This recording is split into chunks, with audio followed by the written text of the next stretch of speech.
अस्सलाम वालेकुम, क्या हाल है जी? ठीक हो? तबीयत से ठीक है? पसंदीदा पे यूट्यूब चैनल उस्ताद जी लगी वाल क्या उम्मीद करना सारे खैर खरीत में हो। तो वीडियो शुरू करने तो पहले सारे चैनल को सब्सक्राइब कर गिना तो वाला जी मज़ेदार वीडियो कर दें। हाँ स्टार्ट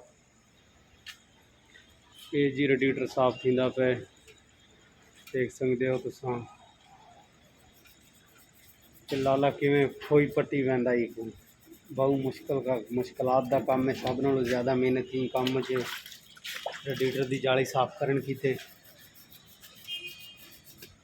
अगर तुसां भी करना चाहो तो इवें तीसी देखो इंदे पसीने छुट्टे खड़े न बेचारे दे कर करके रेडिएटर साफ इंदे पसीने निकल आ गए ते अजन ही नहीं थींदा पिया साफ। ते चलो अल्लाह खैर करे सी ते लगा दा पे थी वैसी अन करीब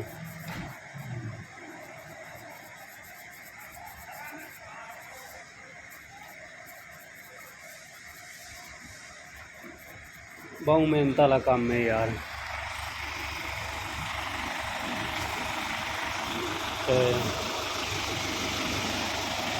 लाले की गड्डी है तो गड्डी का रेडिएटर है जी चाचा खड़ा है उत्ते घुमारा गया इदे गड्डियां लेंदे वधे हूँ मैं बनेना छोटे छोटे वीडियो। तो अगर मेरी वीडियो अच्छी लगी हुए तो मेरे चैनल को सब्सक्राइब कर गिनो तो उनके काम चेक करके मैं को डिसाइड ठीक करेंदा पे या नहीं। तो इतना ही वीडियो तक रहना हाँ एंड तब तक के लिए अल्लाह हाफिज़, गुड नाइट।